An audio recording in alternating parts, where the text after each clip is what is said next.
Lana Makes Purple Pizza, a Palestinian Food Tale. Story by Amanda Najib. Illustrations by Lauren Bassi.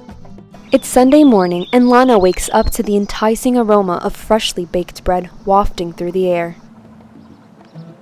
Usually, the smell of Mama's bread fills Lana with joy, but today she feels a sense of panic, fearing that Mama started making the taboon bread without her. Lana dashes down the stairs breathless. "You were supposed to wake me up," she exclaims angrily. Mama chuckles softly and says, "Don't worry, Habibti," using an endearing term for Lana.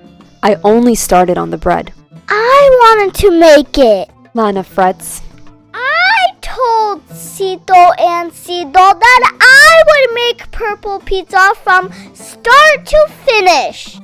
Every Sunday, Lana's extended family gathers for an authentic Palestinian meal. Today, they've decided to prepare Lana's absolute favorite dish, Msakhan, or as Lana calls it, purple pizza, because of its purple color and round shape.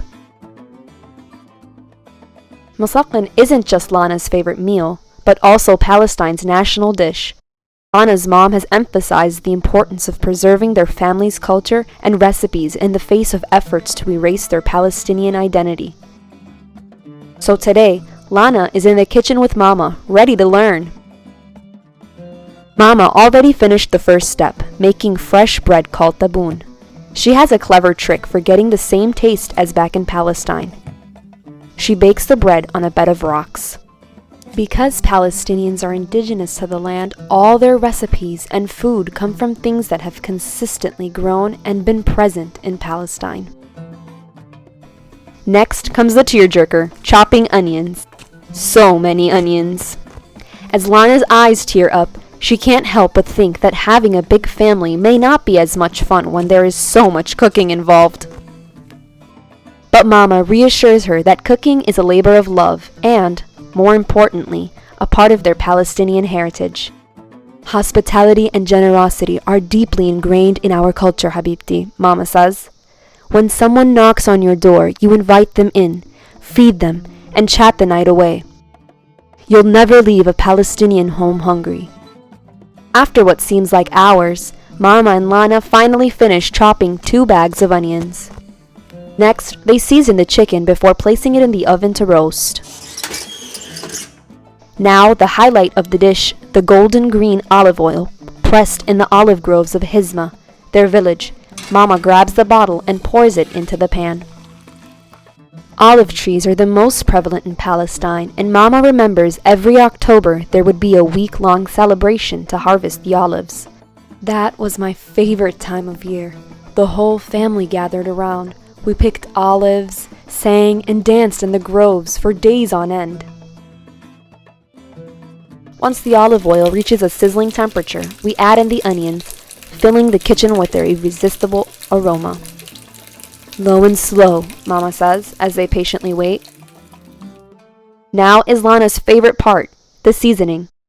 "I know which one, Mama." Lana runs to grab the jar with the purple spices. The sumac. It's what gives Msakhan its purple color and tangy, citrusy flavor. Now that the final step is done, Mama grabs a large platter. It's time to assemble. They dip their hands in olive oil to prevent sticking, says Mama, and carefully place the onions on top of the taboon bread, followed by juicy pieces of chicken. Mama smiles and tells Lana that's how purple pizza got its name, Msakhan, because all the parts are made separately and then heated back together. They set the Msakhan on the table just as the doorbell rings, announcing the arrival of their family.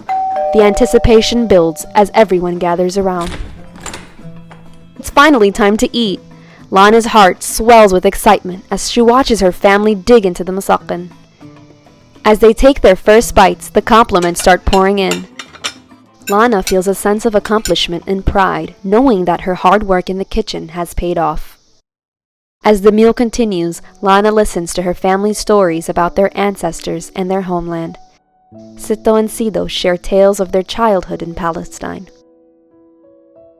and how hard it was when they were forced out of their village during the Nakba.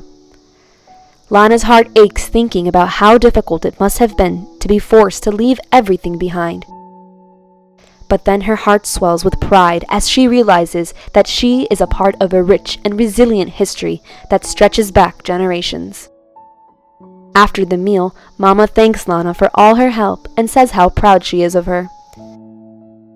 As the day comes to an end, Lana reflects on the importance of preserving her family's Palestinian culture and recipes.